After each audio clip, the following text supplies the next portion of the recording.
The Seahawks hope to have all hands on deck for their road trip to Jacksonville. Unfortunately, the secondary is once again listed as doubtful. We'll be diving into another jam-packed injury report for the Seahawks heading into Week 6 coming up here on our Blue Friday edition of Locked On Seahawks.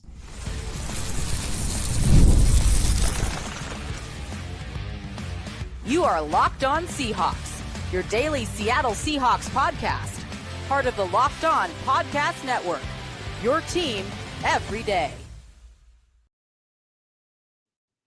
Greetings, 12. This is Corbin Smith, the host of the Locked On Seahawks podcast, your daily Seahawks podcast, part of the Locked On Podcast Network, your team every day. Glad to be joined here on Blue Friday by my co-host, Nick Lee, and a special thanks to all the 12s who are listening in, whether you're down in Sumner, Washington, or you're listening in Tallahassee, Florida, in Jaguars country. We greatly appreciate each and every one of you for making Locked On Seahawks your first listen 5 days a week. We unfortunately have another lengthy final injury report with some big names that we're going to be diving into that most likely or already ruled out not to play against Jacksonville on Sunday.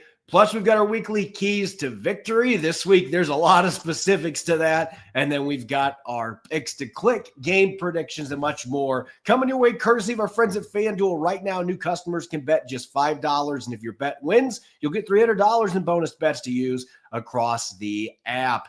Now for your lead story here on our Blue Friday edition of Locked On Seahawks.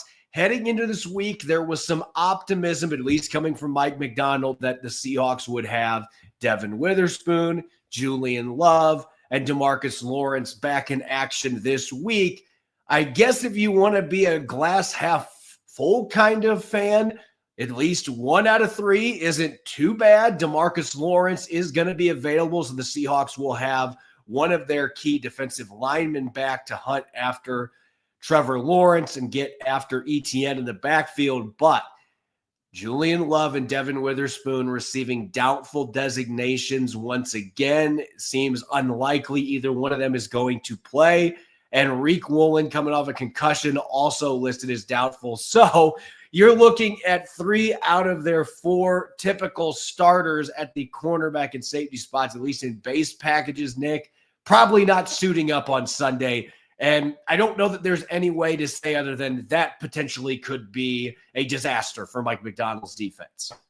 Well, you kind of saw it against Tampa Bay. That's kind of worst case scenario. Well, Corbin, if they were listing injury reports for podcast hosts, I would have had Nick Lee is questionable for the show with illness. So I'm gonna play hurt today. So if you excuse the voice, but the Seahawks defense right now. I mean, it's like, if the Avengers lost Iron Man, Thor, and Hulk and had to replace them with, I don't know, Howard the Duck, Squirrel Girl, and Moon Knight or something. That would be kind of what we're looking at with this defense, because clearly when this defense is healthy, one of the better defenses in the league, but unfortunately for a second week in a row, it's looking like that it's going to be, borderline unrecognizable along the secondary, because I kind of just see doubtful as out. Like, doubtful to me is out. I just don't see a huge disparity there.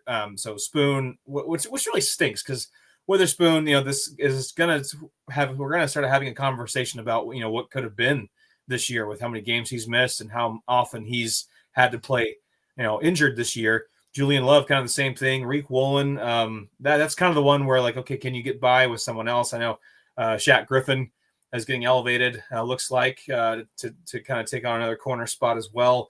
We'll dive into a bit more of what that looks like as well. And if you look on the other side of things with the Jaguars, their whole offensive line, I think, is just about on the report, but most of them should play. And Trayvon Walker is probably coming back. So if this game was simply just a score based on the health reports, the Jags win in a blowout. But that's why you play the football on the gridiron, on the grass, or on the turf, because you just never know. But right now, with the Seahawks health report, it's unfortunately looking a lot like the Tampa Bay game, plus DeMarcus Lawrence being back is a nice little silver lining.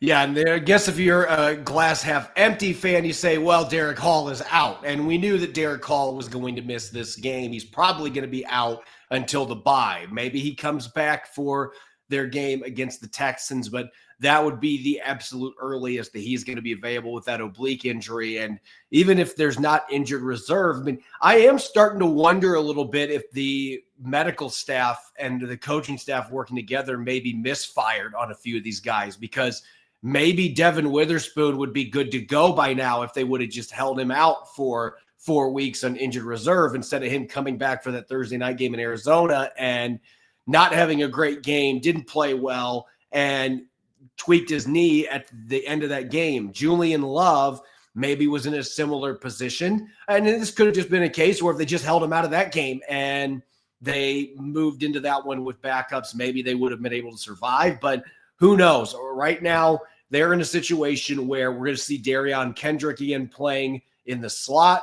You're going to have Josh Jobe and Nehemiah Pritchett on the outside, although I am thinking Shaquille Griffin is going to be getting called up for this game. I don't see any way the Seahawks are not going to push that button.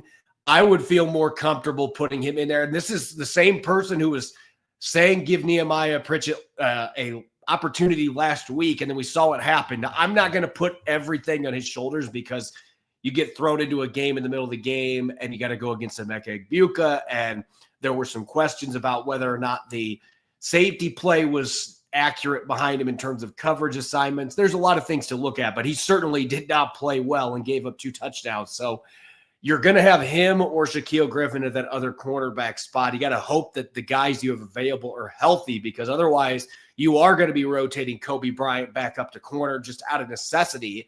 And then you've got Nick Eamon-Warrior. Luckily, it looks like he's fine, good to go, not even receiving a designation today. So you've got him, you've got Tyakata, and you've got DeAnthony Bell as your other safeties. I mean, this is becoming, I always joke it's a MASH unit. At this point, it's a MASH unit that is on fire. I think that this secondary has just gotten so banged up, and you're hoping you can get out of this one and Monday Night Football with an extra day of rest before week 7, that you can get some of these guys back on the field.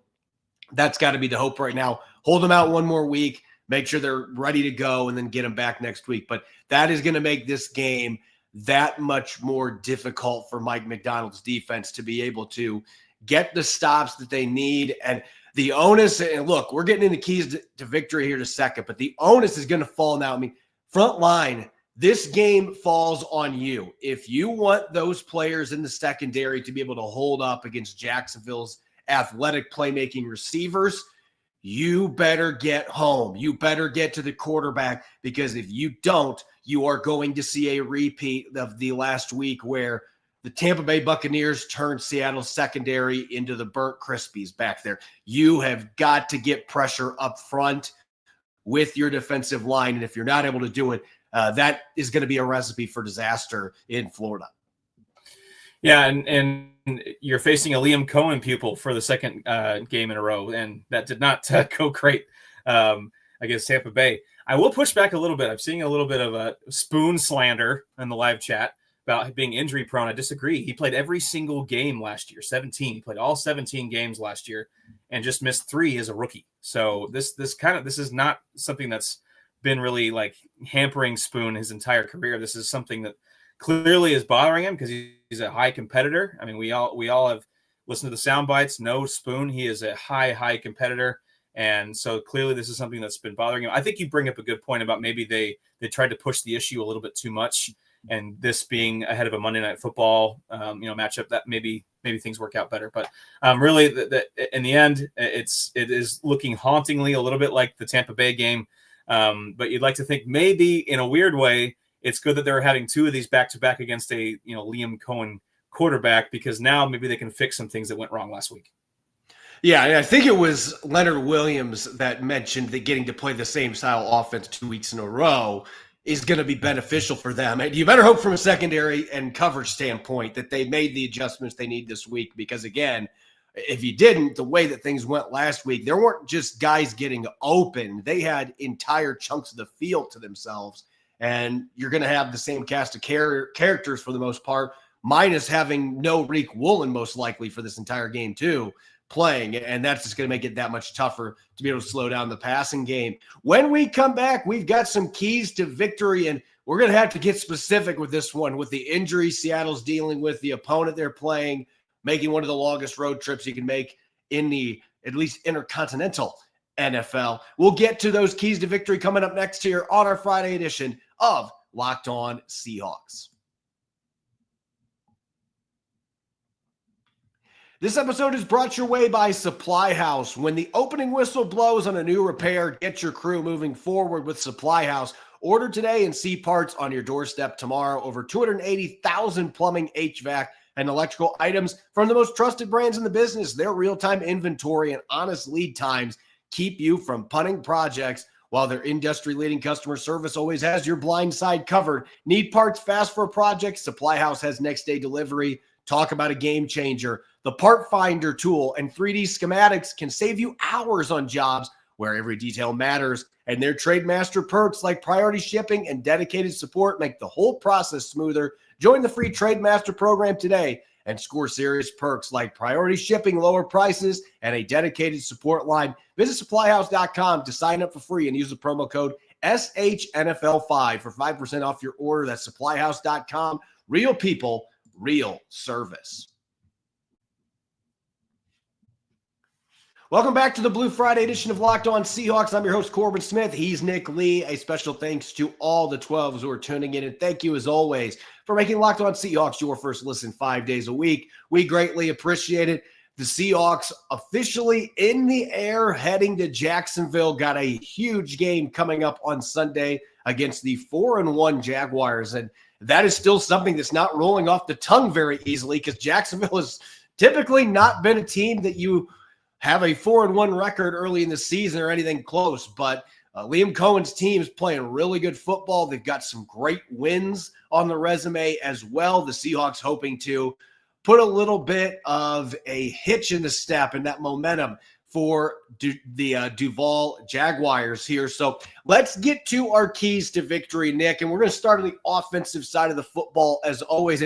This feels like another game. Last week, I actually thought it was going to be a defensive game going into that matchup, because both teams had some significant questions when it came to injuries on both sides of the ball. And then the forecast changed and more injuries piled up on defense. Next thing you know, it was a low-scoring game in the first half, turned into a shootout in the second half.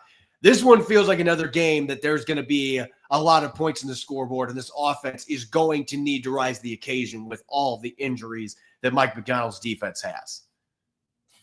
Absolutely. And I used to live in Jacksonville. I have a lot of really good friends who are Jags fans. They're feeling themselves after that Monday night win. They should. That was a big win for the Jags. And watching that game and watching the Seahawks against the Bucs, it became clear that this game was going to be decided in the red zone. Got to win the red zone battle, as it were, even though that kind of sounds funny. Both the Seahawks and the Jaguars allowed 4 red zone touchdowns last week and also scored 4 red zone touchdowns last week. So that is obviously the recipe for a shootout, and both teams kind of had that. So really depend if the Seahawks go 4 for 4 again in the red zone like they did against Tampa Bay. I'd like to think that they win that game. But again, the Chiefs scored 4 red zone touchdowns against the Jags, and that was not enough against Lawrence with the tripping rushing touchdown at the end there. That was really fun to watch as a neutral fan. But so the red zone really sticks out to me as really, obviously it's important in every football game, but a game like this where there's immense on both offenses and Seahawks defense really banged up. So I'm not sure, they're at their top 5, top 7 in the NFL kind of status right now with how unhealthy they are. You got to punch it in. You got to punch it in and get points. It feels a little bit like in baseball, playoff baseball right now, Mariners game 5 tonight. If you can get that, 2, 3, 4 run lead into the 5th, 6th inning, you turn your bullpen on and just go with those hot arms to try to hold the lead. And it kind of feels like one of those games where if you can just get a little bit of a lead and kind of hang on to your life there, with how the defense goes, so basically scoring red zone touchdowns is akin to, hitting with runners in scoring position. The Seahawks need to drive in runs when they're in scoring position. Yeah, both these teams have been really good, at least the last few weeks, have been really good at driving in. They've been almost automatic driving in runners that are in scoring positions. So this is not going to be a game where you can turn 6 into 3. The Seahawks cannot afford to do that. When they get in the red zone, you got to be able to finish. That has been a strength for this team, so you have to be confident on that front. And it's a lot different setup, and I've talked about this in earlier episodes this week, but now I've got a little bit more detail behind my explanation in terms of why I think the Seahawks this week is polar opposite from last week, where I felt like you got to throw the football to open up the run game. To me, this is a game where the run game opens up the passing attack. Jacksonville does not have the run defense that the Tampa Bay Bucks do. They don't have a Vita Vea in the middle. Eric Armstead is a very good player, but different style player. They don't have that big, girthy defensive tackle, nose tackle that can wreck games. Jacksonville does not have that player.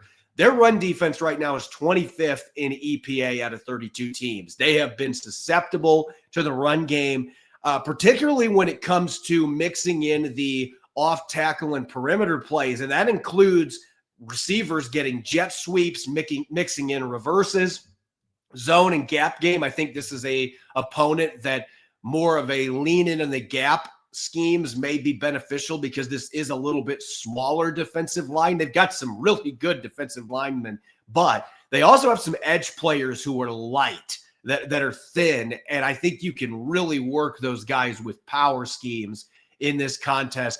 This feels like a game where I think Seattle, they can get 25, 26 carries out of their running backs. Good run games travel. They've been running the football well the last couple of games. Seems like they're finding traction there.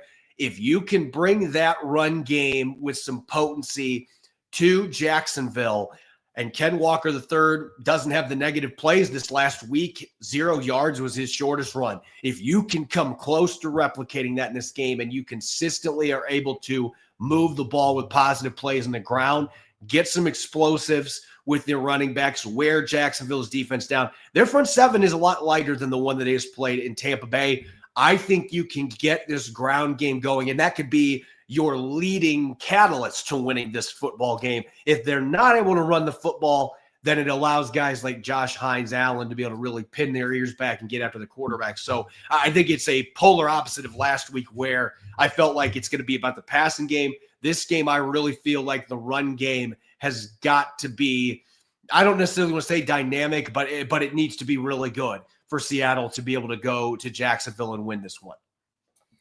Definitely. Looking at the stats, as you mentioned, they're 25th in EPA per rush, also 25th in run stop win rates are the Jags D in running the ball.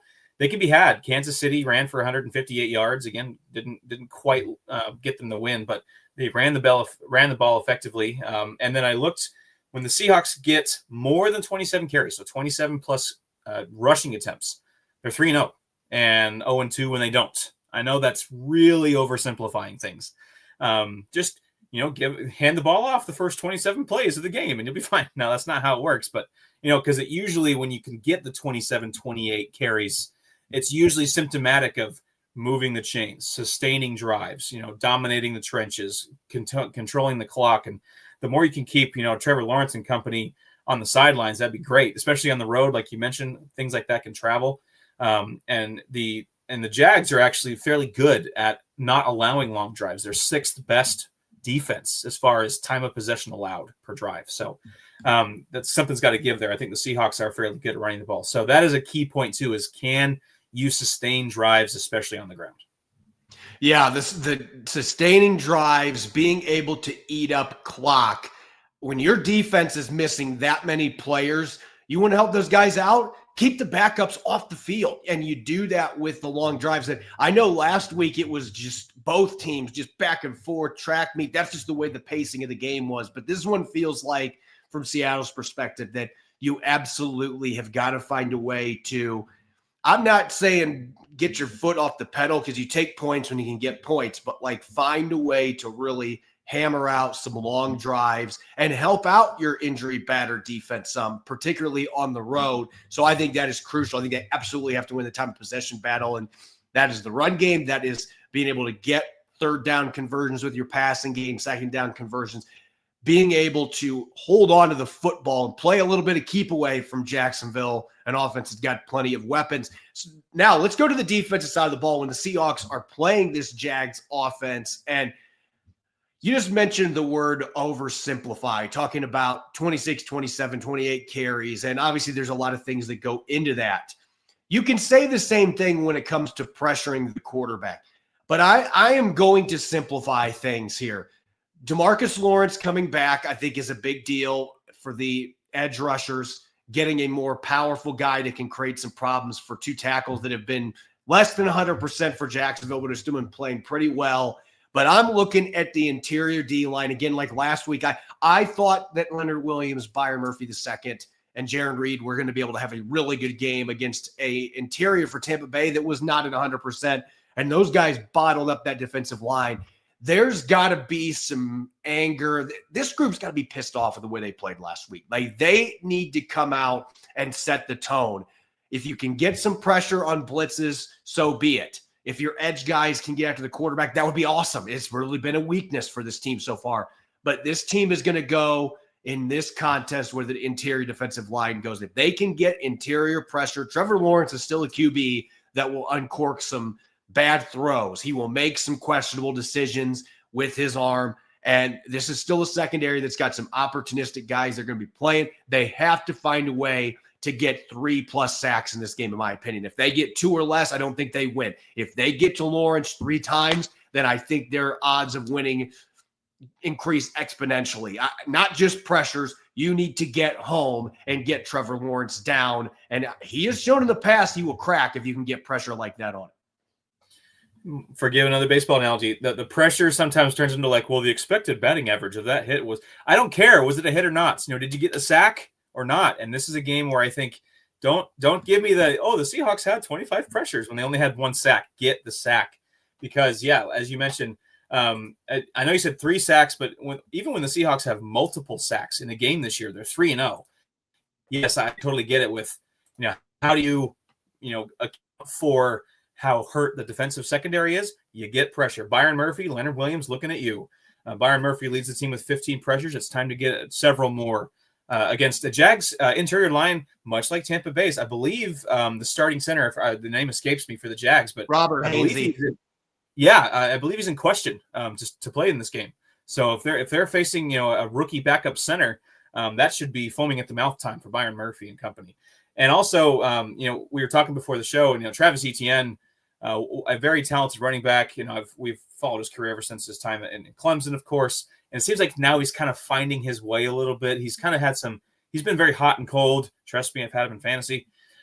He's either just absolute nothing or he just goes bonkers. And especially along the edges, I was looking at one of my favorite things to look at in Pro Football Focus is like the run direction stats. Yep. And it's specifically over the left edge. So outside of the left tackle, the Jags have 117 rushing yards this year, just in that one gap.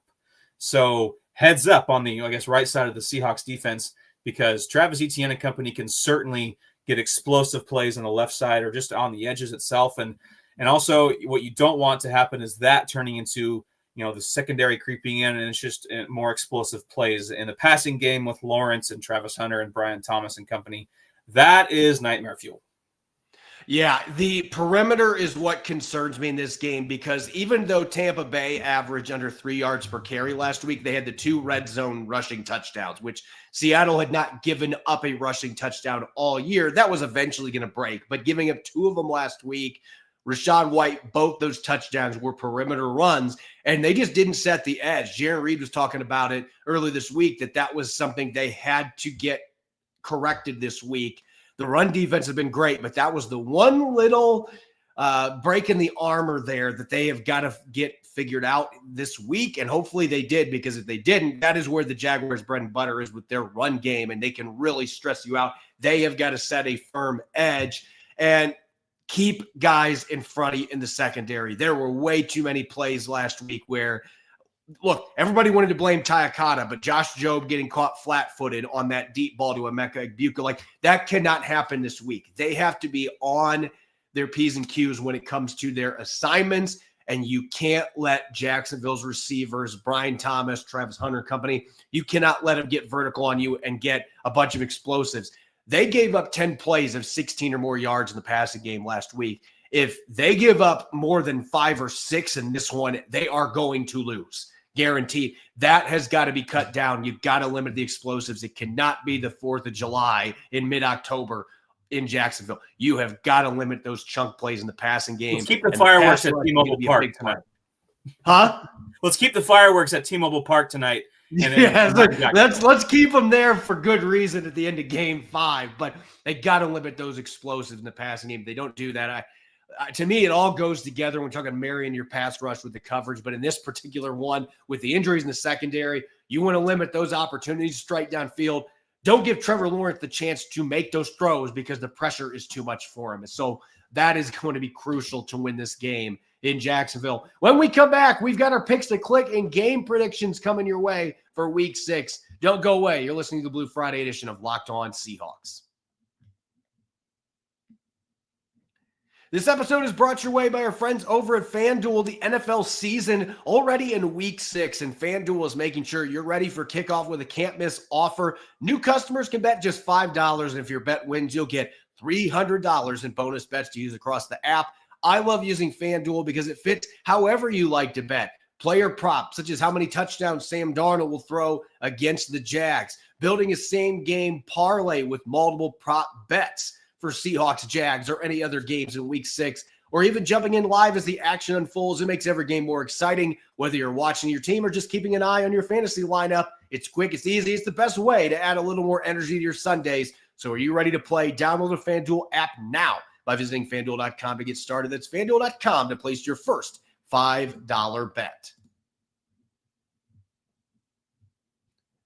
Welcome back to the Blue Friday edition of Locked On Seahawks. I'm your host, Corbin Smith. Glad to be joined by my co-host, Nick Lee. And a special thanks to all the 12s who are listening in. Thank you, as always, for making Locked On Seahawks your first listen 5 days a week. We greatly appreciate it. And for your second listen, get a double dose of the Locked On NFL podcast. Tyler the Madman Rowland gives you a shot of espresso to start your football day, while Tony Wiggins takes you into the barbershop for the smoothest breakdowns to end the day. Find Locked On NFL on YouTube or wherever you listen to your podcasts. Seahawks, Jags coming up on Sunday in Jacksonville. Seattle looking to get back in the win column. Jacksonville looking to stay atop the AFC South and remain one of these surprise contenders emerging in the AFC after a big win over the Chiefs, another home game that they had on Monday night. Nick, looking at this matchup from a pick-to-click perspective, last week you had to take the L by just simply not being on the show. But Cooper Kupp gave me a pretty good game, especially with the run blocking added on top. So felt pretty good about that one on offense. Defensively, Boye Mafe did not step up for me at all. Kind of like the entire defensive line just felt like they went AWOL in that game against Tampa Bay. So hoping for a little more success this week. Let's start on defense this time for our picks to click. And it's interesting when you're down to 4th and 5th stringers at cornerback and safety, you know, conventional wisdom would tell you, well, you better hope it's somebody in the front 7 that you're picked to click to take some pressure off. But I know that you're thinking a little bit differently this weekend. I am. When I was looking at some stats from last week and how, most of it was cover your eyes, but one guy I think did step up quietly, didn't have a huge statistical game. And I thought it was very interesting that despite the absolute, Battle of Britain air raid that happened on this secondary, Kobe Bryant never faced a single target, according to Pro Football Focus, which I think is very interesting. Maybe a sign of respect. Certainly with Julian Love down. Last week, Kobe Bryant faced 42 coverage snaps, didn't face a single target. I could see him making a pretty big play against, Travis Hunter, and he's also tied for the team lead in receptions, just seems to have a nose for the football. So if the Seahawks are going to win this game and on a defensive play, I would say the odds are pretty high that Kobe Bryant is involved. Yeah, it's a good call. And I thought when you looked at the missed tackles, that was an issue for the entire team, and he had some struggles with that. But he's the ball hawk that is still healthy right now. You need him to come through and come up with a big play. And I look at this defensive line. I already called him out every single episode this week because I thought it was kind of an embarrassing performance for the interior defensive line last week against Tampa Bay. Those guys have been chopping at the bit all week to get back to playing the way that they are capable. And I just think Byron Murphy II going up against a backup center. Jonah Monheim, I know he played well on Monday night, and he did a really nice job against Chris Jones.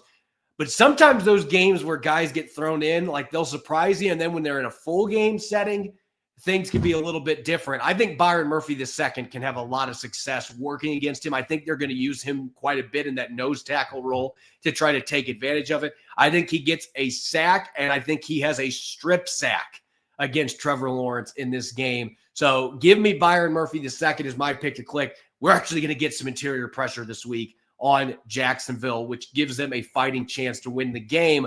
Now going to the offensive side of the football, you and I are going in much different directions here. I could see the pass rush impacting Kobe Bryant's performance, but you and I are going in much different directions in terms of who we have as our picks to click on offense for Clint Kubiak's unit.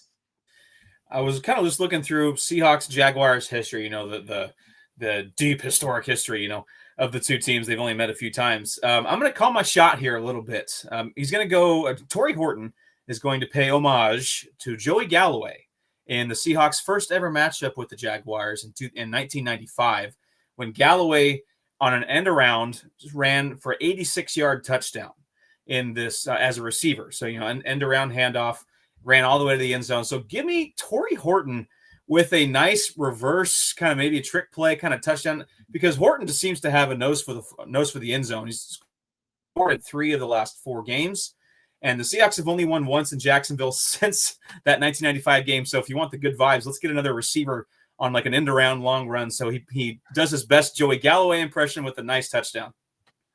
Yeah, I'm going to stick with one of my hot hands. The last 2 times I've picked Ken Walker, he has shown up and he has lived up to that pick to click. So I'm sticking with the hot hand here. I look at Jacksonville's run defense. I expect Clint Kubiak to come out running the football. For the reasons we mentioned, you want to sustain drives, and this is a defense that's 25th in EPA against the run. They're a little lighter than some of the teams Seattle's played. Now, that doesn't mean that they're a bad run defense. They can create disruption. They can get penetration. The front line is going to have to be able to limit the leakage so that Ken Walker III has room to operate. But I think this is a game that off tackle, ironically enough, Seattle needs to stop that on defense. I think on offense, get that off tackle run game going against the light edges that the Jaguars have. A lot of pass-centric players there. I think that is where Seattle can have success. So I've got Ken Walker going for over 100 in this game for the second time this year.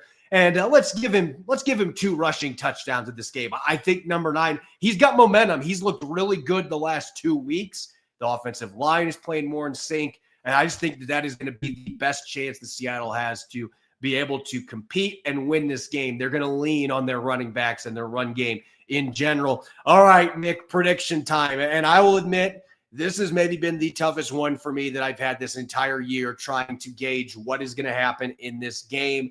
Jacksonville right now, a 1.5-point favorite, so the spread is close. This is expected to be a tight game. Even with the injuries that the Seahawks have, I think that it's going to be in the realm of possibility that that spread is going to be just about right in this one. I could see this being decided by 1 or 2 points between these squads. Well, if you look at, I broke down 24 different stats, Corbin, EPA, conversion rates, all this stuff. It was 12-12 advantage-wise. It was that even. And so really the tiebreaker, excuse me, is health, which I don't have. The tiebreaker is health. It was, the Seahawks defense is, go back to Avengers. It's like, after that battle with Thanos and Endgame where Captain America's shield's broken, Thor's bleeding out. It is just an absolute mess. And with that, the Seahawks are actually 3-9 in the state of Florida since 2000, which isn't great. So shout out to one of my best friends, David, a big Jags fan. He'll be happy because he also is from Pacific Northwest, converted Jags fan. He's going to love this. I'm going to go Jags 27, Seahawks 26. I just think with the injuries the Seahawks have, the long trip, the Jags coming off a big Monday Night Football win, they're feeling themselves. I think there's just a combination that doesn't quite favor the Seahawks.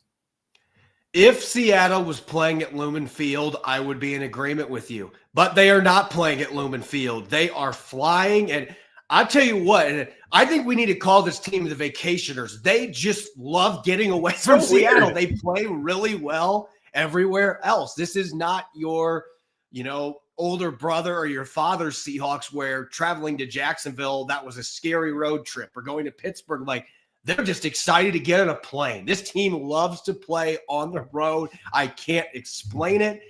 I think it's going to be close, but I think in this case, this is that one scenario. Hopefully that the Iron Man, the actual end result, doesn't happen for a Seahawks player, but I think the Seahawks are going to have an Iron Man, and I think they're going to escape with a 30-28 win. I think that I'm going to have Seattle covering that spread barely, but man, I think that this is a game that is going to be back and forth. I think there's going to be some turnovers. I expect there's going to be a couple of critical mistakes made by both teams, but I think Seattle is going to make one less than what Jacksonville is going to in this game, and they're going to get a Jason Myers field goal. Jason Myers likes kicking away from Lumen Field better than at Lumen Field too. So just another reason that I think the Seahawks get it done, but I think you and I are in agreement that this game has 50-50.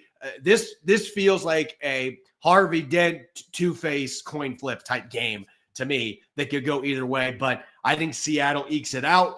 You think Jacksonville finds a way to sneak out with the win. I expect this to be a really tight, competitive, fun game on Sunday. As always, you can follow me at X and Blue Sky, Corbin Smith NFL. You can follow Nick at NickLee51. Make sure to subscribe to Locked On Seahawks on YouTube and wherever you get your podcast to make sure you don't miss a single episode. Coming up after Sunday's game, we'll have Seahawks squad, and I will also have my post-game show coming a few hours after the final whistle in Jacksonville. Make sure to listen in and enjoy the game. Enjoy the Mariners game, baseball fans. Go Hawks.